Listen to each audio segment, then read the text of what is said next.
This is the brand new Ford Mustang. It's the 7th generation Mustang, and it could be the very last time this iconic muscle car comes with its signature V8 engine. But that's not all. Ford has just revealed a more powerful, track-focused version called the Dark Horse. They'll take on the BMW M4. And in this video, I'm going to tell you everything you need to know about this car because I'm Matt Watson and you're watching Car Wow. Buy, sell, Car Wow.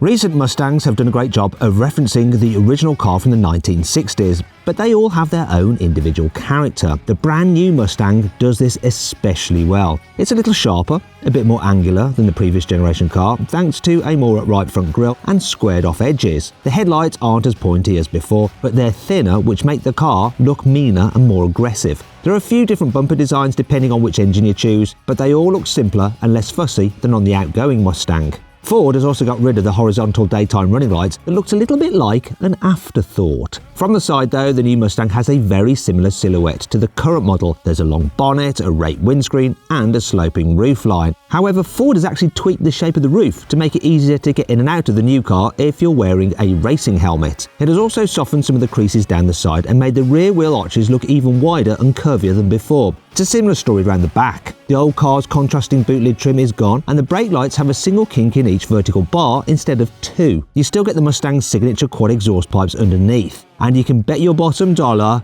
they are real pipes. But what do you think of the look of the new Mustang? Do you like its 1960s inspired design, or do you think the new Nissan Z is a cooler retro sports car? I've actually put a pinned comment down below so you can vote on which is your favourite. The new Mustang comes with a familiar choice of two engines. The range kicks off with a 2.3-litre 4-cylinder turbocharged petrol engine in EcoBoost models. This is the same size as the old car's EcoBoost engine, but Ford says it's changed almost everything about it, including the internal geometry and giving it a new turbo. Ford hasn't confirmed how much power this new engine makes though, but it didn't bolt on a new turbo for no reason now, did it? So you can bet the new EcoBoost makes more than the 330 horsepower and 475 Nm of torque of the old car. Now that's all well and good, but let's cut to the chase. Yes, you can still get this new Mustang with a good old-fashioned 5-litre naturally aspirated V8. Yeehaw! It's similar to the V8 you got in the old car, but Ford says this new version produces more power than ever thanks to a new dual throttle body design. This means it'll crank up more than 450 horsepower and 556 Nm of torque. Not only that, Ford has introduced a new feature called Remote Rev. This is exactly what it sounds like. You can rev the engine from the key fob while you're outside the car to enjoy the sound of the exhaust.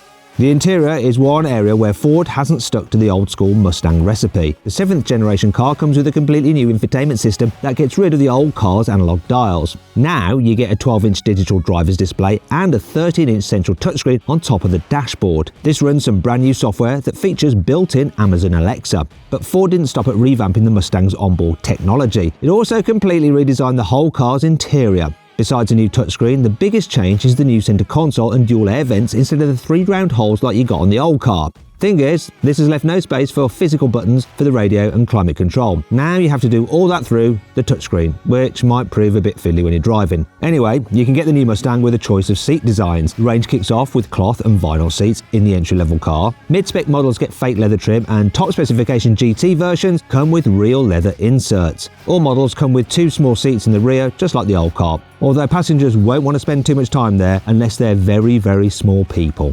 The new Mustang comes with a 6-speed manual gearbox, just like the outgoing model. It gets a rev matching function as standard that helps you nail perfect downshifts every time. If you'd rather not change gears yourself, you can pay extra to get a 10-speed automatic. Although this is only available on V8 powered GT versions. You can't get it on the 2.3-litre EcoBoost Mustang. Well, not from launch. If you really want to enjoy the sound of that V8, you probably want to go for the Mustang Convertible. Yes, this new 7th generation model continues the rich history of drop-top muscle cars. Ford hasn't made it complicated. You get a fabric roof that folds away into the boot. Nice and simple. This soft top has been designed so that the mechanism doesn't take up too much space in the back. In fact, Ford says there's enough room back there to carry a couple of golf bags even with the roof stowed. The Ford Mustang doesn't have many direct competitors anymore. The Dodge Challenger and Charger will be phased out in 2023 to make room for the all-new electric Dodge Charger. The Chevrolet Camaro is another famous muscle car that'll bite the dust, this time in 2024. You'll still be able to buy a Corvette for a good few years, but that's more of a budget supercar than a muscle car now, isn't it? This means the closest alternatives to the all-new Mustang are Japanese sports cars like the Toyota Supra. So how do these cars compare? Well, Ford hasn't confirmed any performance stats, but when you consider that the new V8 is going to have more power than the old car, it's not going to be slower, is it? Today's Mustang GT with a manual gearbox does 0 to 60 miles an hour in 4.6 seconds. The Auto is a little bit quicker. It'll do 0 to 60 in 4.3 seconds. Coincidentally, those are exactly the same times that a 3-litre Toyota Supra will do with a manual and automatic gearbox. It's a safe bet then that the new V8 Mustang will be a touch quicker than that. Cars with an automatic gearbox could get close to doing 0 to 60 miles an hour in 4 seconds flat. Now, if you want to see how the current Ford Mustang compares to the new Toyota Supra over the standing quarter mile, then just click on the pop-out banner that should be appearing in the top right-hand corner of the screen, or follow the link in the description below to watch my drag race. All new Mustangs come with independent front and rear suspension like you got on the old model, but Ford has given the 2023 car a new steering rack to make it feel sportier to drive. You can adjust exactly how sporty the car feels using 6 selectable drive modes. There's normal, sport, slippery, drag, track, and a customizable profile when you can tweak all the settings individually. On top of that, you also get all the usual driver assistance systems, including adaptive cruise control, traffic sign recognition, and automatic emergency braking. If that doesn't sound exciting enough, you can also get the new Mustang with an optional performance pack. This adds a front strut brace, a limited slip torsion rear differential, wider rear tyres and upgraded Brembo brakes with extra cooling ducts. You also get an active exhaust, optional Recaro sport seats and upgraded adaptive dampers. That's all pretty normal stuff in most serious performance cars. But what isn't very serious is the new Mustang's drift brake. This isn't just a manual handbrake with a fancy name.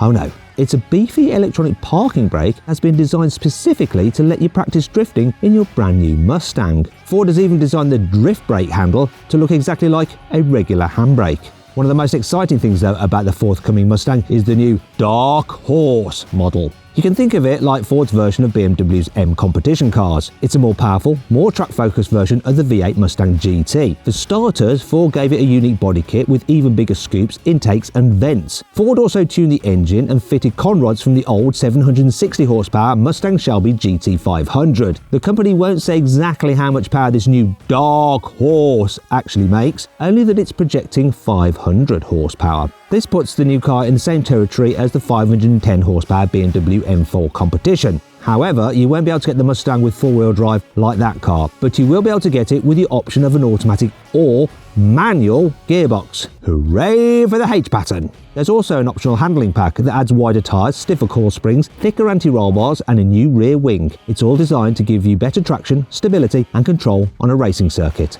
Speaking of which, you can order a stripped-out Dark Horse S and Dark Horse R if you plan to do some serious racing in your new Mustang. These get rid of any unnecessary weight and you can even order them with a roll cage, safety net and a fire suppressant system. They're basically Ford's version of the BMW M4 CSL. The new Mustang will go on sale in the USA in 2023. Ford hasn't confirmed how much it'll cost yet, but it'll probably set you back slightly more across the range than the outgoing car. In America, a 2.3-litre EcoBoost Mustang will set you back just under $29,000, while a V8 GT model costs a smidge under $40,000. Expect the new Mustang to add a few $1,000s to each of those price tags, and if you want to buy one in Europe or the UK, you'll have to wait a fair bit longer and you'll have to pay more when it finally does arrive. I hope you all enjoyed the video. If you did, please give it a like. If you click on those windows there, you can watch some more videos, and if you click on that box there, you can go to CarWow to see how much money you can save on your next car.